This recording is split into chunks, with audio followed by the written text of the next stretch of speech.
हूं अर्चना सिंह। बुलेटिन की शुरुआत बड़ी खबर से। इंडिया टीवी को 14,400 करोड़ रुपए के पीएनबी घोटाले से जुड़ी कुछ एक्सक्लूसिव जानकारी मिली है। इंडिया टीवी के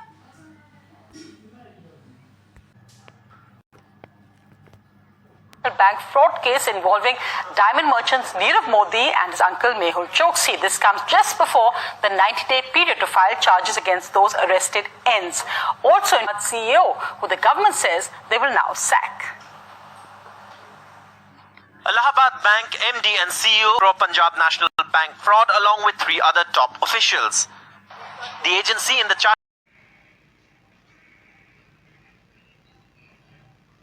एक ऐसा नाम जो कभी देश की शान माना जाता था, एक ऐसा ही हीरा जिसकी चमक न्यूयॉर्क से लेकर मुंबई तक फैली थी, लेकिन फिर वो हीरा एक ऐसा दाग बन गया जो भारतीय बैंकिंग सिस्टम पर हमेशा के लिए लग गया।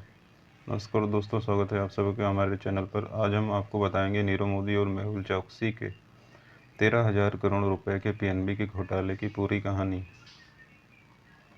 पंजाब नेशनल बैंक, जिसकी स्थापना 12 अप्रैल 1895 को हुई थी और जिसका हेडक्वार्टर नई दिल्ली में है। वहीं अगर हम बात करें इसके राष्ट्रीयकरण की, तो इसका राष्ट्रीयकरण हुआ था 1969 में। 14 बैंकों का राष्ट्रीयकरण हुआ था 1969 में, उसमें से एक बैंक ये भी थी। कहानी की शुरुआत होती है कि एक शानदार ब्रांड था, ध्यान रखिएगा, जिसका नाम था नीरव मोदी जेम्स। नीरव मोदी एक अमीर हीरा व्यापारी था जिसकी ज्वेलरी हॉलीवुड से लेकर बॉलीवुड तक पहनी जाती थी और उसके मामा मेहुल चौकसी गीतांजलि जेम्स के मालिक थे। लेकिन इनकी असली दौलत का असली राज क्या था, इसके बारे में बाद में पता चला। जैसा कि आप सभी को पता है कि 2018 में पंजाब नेशनल बैंक के सबसे बड़े घोटाले के बारे में जानकारी हुई थी, लेकिन इस घोटाले की जो नींव है वो 2011 में ही रखी जा चुकी थी। ऐसा हुआ था कि 2011 में नीरव मोदी ने, ध्यान रखिएगा, जो बिना तराशे हुए हीरे होते हैं उनको लेने के लिए, ध्यान रखिएगा, इसको पैसे की आवश्यकता थी जो कि इंपोर्ट करना चाहता था। इसके लिए उसने क्या किया कि पंजाब नेशनल बैंक के मुंबई शाखा थी जो इसकी, वहाँ पे कर्मचारियों से संपर्क साधना शुरू किया और कर्मचारी भी इसमें काफ़ी शामिल हुए, बड़े अधिकारी भी इसमें शामिल रहे, ध्यान रखिएगा। तो वहाँ पे ऐसे कर्मचारी शामिल रहे, ध्यान रखिएगा, जिनका रिटायरमेंट होने वाला था। और जब वो कर्मचारी चले जाते हैं, उसके बाद जो नया स्टाफ आता है, तब जा कर के जब उनको पता चलता है, क्योंकि उनसे भी ये लोग सांठ-गांठ करने लगते हैं, तब वो जो मना करता है, जांच बैठती, तब इसके बारे में पता चलता है। मतलब कुल मिला के 2018 में इस बैंक में हुए घोटाले की जानकारी मिली। तो जब ये घटना अधिकारियों को मिली तो उनके हाथ पैर समझ लीजिए सुन्न हो गए, क्योंकि पंजाब नेशनल बैंक ने फिर पब्लिकली एक प्रेस कॉन्फ्रेंस करके जानकारी दी, जिसमें उसने 13,000 करोड़ रुपए के धोखाधड़ी की जानकारी दी। उसके बाद स्टॉक एक्सचेंज सेबी को भी उसने इसके बारे में बताया। ये घटना पूरी तरीके से अधिकारियों की मिलीभगत से चलती रही, किसी को कानों कान तक खबर नहीं रही। अब सवाल उठता है कि आखिर कैसे हुआ इतना बड़ा घोटाला। तो इसके बारे में थोड़ा सा हम लोग और डीपली जानने की कोशिश करेंगे। तो यहाँ पे जैसे कि बात करें, आप अगर किसी व्यक्ति को ज़्यादा पैसा चाहिए और लोन की रिक्वायरमेंट होती, तो आपने सुना होगा LOU, लेटर ऑफ अंडरटेकिंग। एक ऐसा डॉक्यूमेंट या एक ऐसी गारंटी होता, ध्यान रखिएगा, जिसके लिए जिस बैंक को, ध्यान रखिएगा, पैसा चाहिए होता बैंक से, विदेश से जो माल आयात कर रहा होता है या विदेश से जब माल खरीद रहा होता है, तब वो बैंक उसके लिए वादा करता है कि जो आप माल खरीद रहे हो विदेश से, उसका पैसा हम देंगे। मतलब एक तरीके से वो गारंटी देता है, LOU, ठीक है। नीरव मोदी और मेहुल चौकसी ने पीएनबी के, ध्यान रखिएगा, बैडी हाउस ब्रांच मुंबई में बैठे कुछ अधिकारियों से मिली भगत कर ली और उन्होंने फर्जी LOU बैंक से बनवाए। उन्हें स्विफ्ट नेटवर्क के द्वारा, स्विफ्ट क्या होता है, society for world wide interbank financial telecommunication, इसका पूरा नाम होता है, जिसके द्वारा फाइनेंशियल मैसेज ट्रांसफ़र किए जाते हैं, इंफॉर्मेशन शेयर की जाती है एक भारतीय बैंक और एक विदेशी बैंक के बीच में, विदेशी ब्रांच या विदेशी बैंक के बीच में जो यहाँ पे चीज़ें होती हैं और इन्फॉर्मेशन वो शेयर की जाती हैं।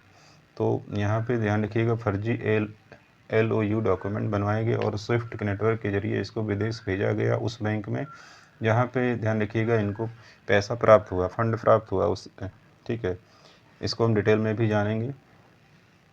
विदेशी बैंक ने इन LOU पर ध्यान रखिएगा लोन दिया और जब पैसा वापस चाहिए था PNB के पास, ठीक है, तो इसका कोई रिकॉर्ड नहीं था क्योंकि उसकी ऑनलाइन रिकॉर्ड रखा जाता है CBS प्लेटफॉर्म पर। अगर कोई डॉक्यूमेंट इस तरीके से जारी किया गया तो बैंक को कोर बैंकिंग सॉल्यूशन जिसे बोलते हैं CBS प्लेटफॉर्म उस पर एंट्री की जाती। तो बैंक के कर्मचारियों ने वो एंट्री भी छुपा ली ताकि ये बात भी पता ना चले।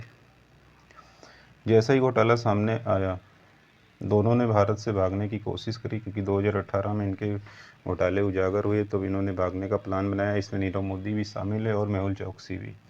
तो नीरव मोदी लंदन चला गया जहां वो अभी भी जेल में बंद है और भारत में उसके ध्यान रखिएगा लाने का प्रयास चल रहा है। भारत में केस भी चल रहे हैं उसके खिलाफ और वो कई बार अपनी अर्जी लगा चुका है और कि उसको भारत नहीं भेजा जाए। उसकी अर्जी को खारिज भी किया जा चुका है। वह कानूनी लड़ाई लड़ रहा है, वो भारत नहीं आना चाहता है। और अगर बात करें मेहुल चौकसी की तो उसे बेल्जियम में गिरफ्तार वर्तमान समय में किया जा चुका है, ये खबर आ रही है। और उसकी गिरफ्तारी CBI के कहने पर हुई है, ठीक है। और हो सकता है कि कुछ दिनों में उसको और नीरव मोदी को भी भारत लाया जा सके क्योंकि अब लाने का प्रयास दोनों का चालू हो गया है। अर्जी खारिज हो रही इनकी, ध्यान रखिएगा, पकड़े गए हैं। और इस केस के मुख्य आरोपी नीरव मोदी जो कि है उसकी पत्नी भी शामिल है इसमें और उसका भाई विशाल भी शामिल है और मेहुल चौकसी ये मुख्य आरोपी हैं। भारतीय एजेंसियां ध्यान रखिएगा ED और CBI बेल्जियम से कारोबारी मेहुल चौकसी को प्रत्यर्पण करने का प्रयास जारी है। इनका प्रयास जारी है कि किसी तरीके से इनको लाया जा सके, ठीक है। मोदी गवर्नमेंट ने भी इनके लाने का प्रयास जो है बोला था शुरू में कि इनको पकड़ कर लाएंगे, कैसे भी होगा। अब यहाँ पे अगर हम बात करें कि जो ये PNB की शाखा ध्यान रखिएगा, ठीक है, उससे किस प्रकार से पैसे यहाँ पे ट्रांसफ़र हुए, LOU के द्वारा LOU कैसे जारी हुआ और किस प्रकार से गबन हुआ। अब यहाँ पे आप देखने का प्रयास करें, जैसे नीरव मोदी, मेहुल चौकसी यहाँ पे दिख रहा होगा आपको और यहाँ से LOU के लिए इन्होंने आवेदन किया होगा PNB की जो शाखा है मुंबई की, ध्यान रखिएगा। उसके बाद LOU इशू किया गया होगा, ठीक है, एक गारंटी के रूप में किसको, ओवरसीज बैंक जो है यहाँ पे issued on Swift and authorised, मतलब इसको एक अधिकार दिया गया। और ओवरसीज ब्रांच ने यहाँ पे क्या किया, PNB की ओवरसीज बैंक जो है या फिर PNB के अलावा भी अगर कोई दूसरी बैंक यहाँ पे हो सकती है, ध्यान रखिएगा, तो वहाँ पे इनको क्या किया, फॉरेक्स जारी कर दिया, ठीक है। जब फॉरेक्स जारी हुआ, फॉरेक्स मतलब वो लोन जो है विदेशी मुद्रा में जारी किया गया और फिर उस पैसे को जो ध्यान रखिएगा फॉरेन सप्लायर्स से उनको दिए गए, ठीक है। और जो चीज़ ये मंगाते थे, ध्यान रखिएगा, जो हीरा कारोबारी जो है तो उसको इनके पास ध्यान रखिएगा वो भेजा गया। तो इस तरीके से पहली बात तो यहाँ पे जो LOU था वो वही फर्जी था, फेक था, फेक गारंटी थी। उस फेक गारंटी के आधार पर इनको पैसे भी मिल रहे हैं, ध्यान रखिएगा, वो भी भारी भरकम। एक नहीं कई बार इन्होंने इस तरीके से लेन देन 2011 से चलता रहा, ये 2011 से चलता रहा, 2013 आ गया। जब यहाँ पे नया स्टाफ आता है तो उनसे फिर ये आवेदन करते हैं नए LOU जारी करवाने के लिए, फिर से उसी प्रोसेस को दोबारा करने के लिए। तब जब वो मना करते हैं और जांच बैठाते हैं तब ये अचानक से पता चलता है। तो साजिशकर्ताओं ने ये ध्यान रखिएगा इसमें बहुत सारी जानकारी को छुपाया भी, ठीक है। उसके बाद LOU जो था, ध्यान रखिएगा, ठीक है, वो फर्जी तरीके से जारी किए गए। स्विफ्ट का गलत यूज किया गया, ऊपर के कर्मचारियों की अनुमति के बिना ये काम होता रहा। विदेशी बैंक ने नीरव मोदी को फॉरेक्स जारी किया, यह ध्यान रखिएगा। अगर हम बात करें जो फॉरेक्स जारी हुआ, विदेशी मुद्रा जारी हुई, ध्यान रखिएगा, ये PNB और विदेशी बैंक के नोस्टर अकाउंट में ट्रांसफ़र करी गई, ठीक है। और इन पैसे को यूज नीरव मोदी के द्वारा किया गया। तो एक भारी भरकम जो घोटाला था, ध्यान रखिएगा, यहाँ पे ये रहा, बहुत बड़ा फ्रॉड रहा नीरव मोदी और मेहुल चौकसी के द्वारा। और अगर हम बात करें तो इस समय इनकी पकड़ की जा चुकी है, ये दोनों पकड़े जा चुके हैं। और अब जैसे कि नीरव मोदी तो जेल में बंदी है, अब मेहुल चौकसी को पकड़ लिया गया है। आगे देखना होगा कि क्या वो डायरेक्ट भारत लाया जाएगा या एक फ़िलहाल तो एक कानूनी प्रक्रिया होगी, ठीक है, उसको यहाँ पे लाने की, और भारत उस प्रक्रिया के तहत ही यहाँ पे उसको लाना चाहेगा। तो आज सबसे बड़ी न्यूज़ है कि इस तरीके से पंजाब नेशनल बैंक में, जो कि 2018 में ये घटना घटित हुई थी, ध्यान रखिएगा। उसका जो आरोपी है मेहुल चौकसी, उसको गिरफ्तार किया जा चुका है। इसके पहले आपने देखा होगा ताऊ रोशन राणा को भी भारत में लाया जा चुका, जो कि 26/11 हमले का मुख्य आरोपी में से एक था। ठीक है, तो आज की ये बहुत ही महत्वपूर्ण खबर थी। इसके बारे में कुछ और अपडेट होगा तो इसके बारे में लोग फिर जानेंगे। धन्यवाद। और जाते जाते अगर क्लास आपको अच्छी लगती है या वीडियो आपको पसंद आए तो लाइक और सब्सक्राइब करके ज़रूर जाया करें। धन्यवाद।